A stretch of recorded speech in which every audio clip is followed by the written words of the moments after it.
Banská Bystrica sa stala na 2 dní centrom všetkých amatérskych filmárov na Slovensku.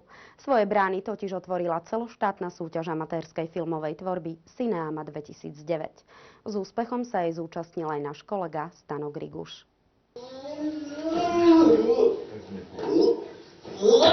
102 zúčastnených filmov od 100 autorov. Taká je bilancia 17.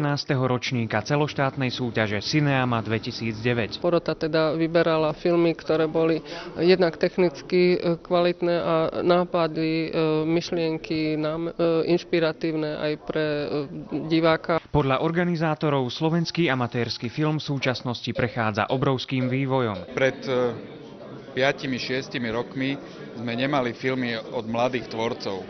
Dnes je výsledok, tento rok sme mali viac ako tretinu filmov od autorov, ktorí boli mladší ako 20 roční.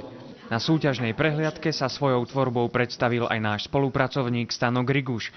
V kategórii animovaných filmov získal 3. miesto za film Life is Hard. Life is Hard je metaforickým príbehom o tom, že náš život je ťažký, ale úžasný.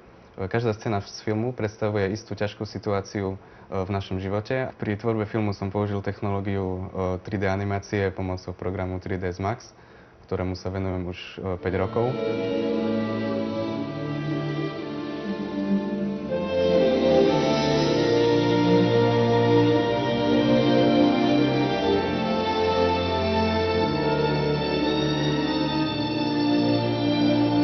Profesionáli vravia, neprofesionálnym filmom sa často darí zachytiť to, čo my zachytiť nemôžeme. Nakrútiť film a nemusieť ho nakrútiť a mať nejakú vnútornú potrebu nakrúcať je veľmi krásne.